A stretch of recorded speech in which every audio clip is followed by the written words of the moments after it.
E segundo Chico Xavier, as potências angélicas do sistema solar estavam preocupadas com a influência nociva da humanidade terrestre no equilíbrio planetário, tendo em vista que as nações mais poderosas da Terra haviam se armado até os dentes. Havia a questão nuclear, né, a questão das armas de destruição em massa, que era um grande perigo. E tendo em vista isso, elas haviam convocado esta reunião.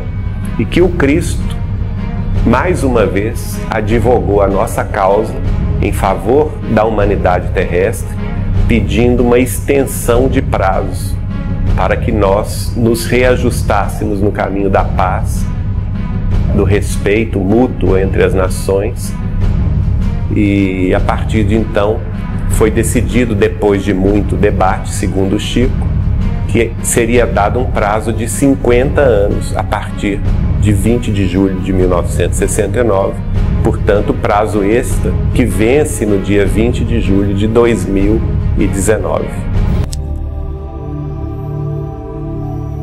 O Chico nos dizia, por exemplo, que eles acompanhavam a evolução da Terra, mas sempre discretamente, sem interferir diretamente, mas que eles eram muito preocupados com o arsenal nuclear de destruição em massa que nós carregamos. E que, se chamados à responsabilidade, que eles interviriam sim no caso de uma guerra nuclear, né? Para não deixar que o homem acabasse com o planeta.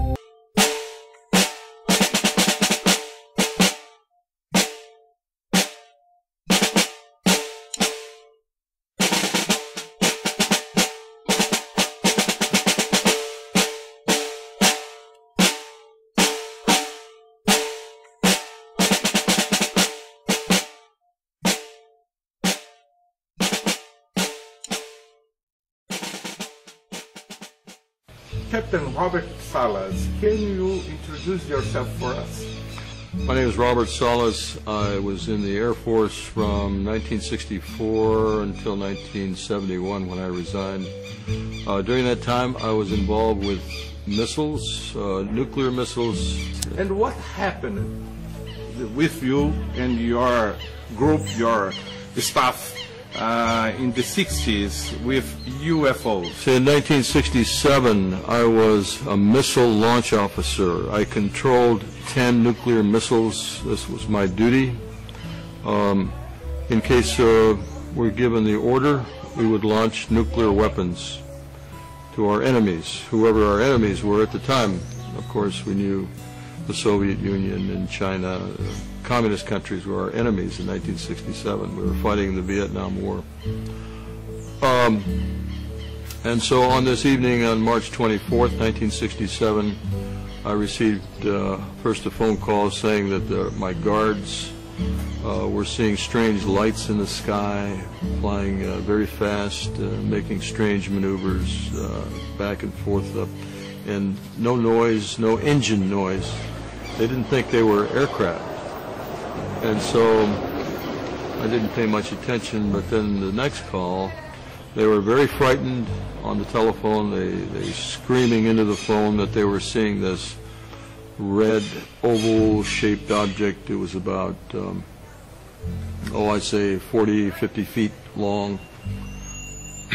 It was pulsating red light. It was just sitting above the front gate. They were frightened. They had their weapons, their rifles out, ready to shoot at it. They wanted me to give them orders, and I told them not to allow anything inside the fenced area. So shoot if you have to, but don't let it inside. I didn't know what was happening. I thought it might have been some kind of an attack. I just didn't know. This was new. This was something new, something amazing. So he hung up the phone, and I went to tell my commander. And then my missiles, we had a panel that showed the control of the missiles, and they were all ready to launch, but now they all stopped, disabled. They could not be used. So we lost all 10 nuclear missiles while this UFO was above us. And then we found out later that evening that the same thing happened in another location a week earlier. So we actually lost 20 missiles during UFO sightings over the missiles.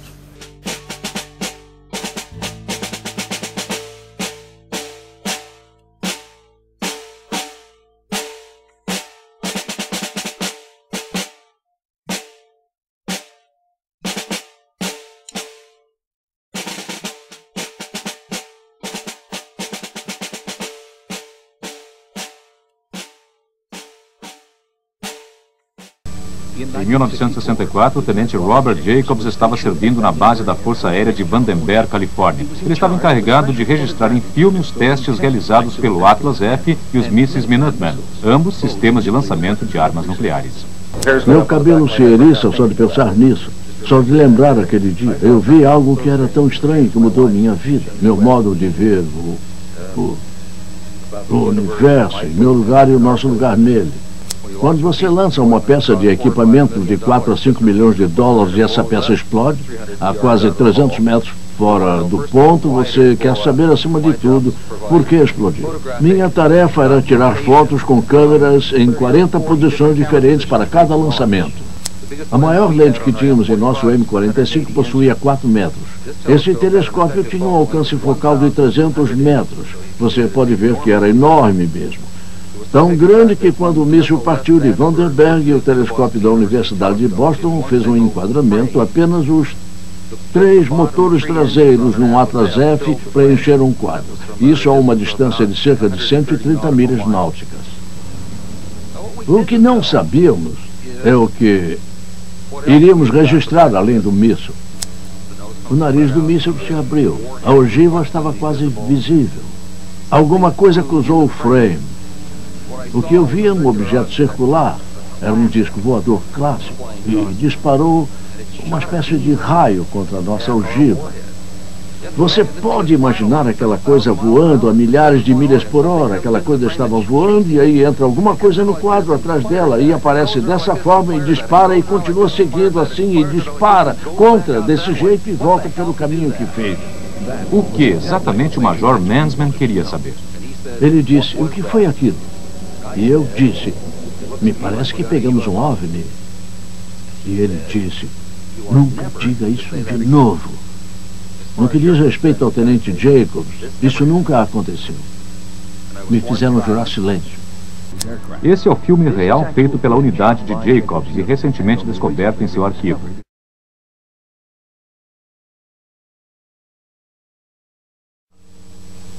A Força Aérea não vai gostar deste filme, mas não há nada que eles possam fazer, pois existe o documento ao telescópio e as pessoas que estavam lá, inclusive eu. Quando nós tivemos acesso a isso, e ao grau de devastação que isso é capaz de proporcionar, as civilizações que já vinham nos observando há muito tempo, vieram com muito mais intensidade. E não raramente ao longo da história, sempre que houve um experimento atômico, o desenvolvimento de uma arma, a explosão de um teste, ou a construção de uma usina nuclear, ou aonde são aguardados os mísseis nucleares, os discos voadores estão ali presentes, inquestionavelmente, invariavelmente e recorrentemente.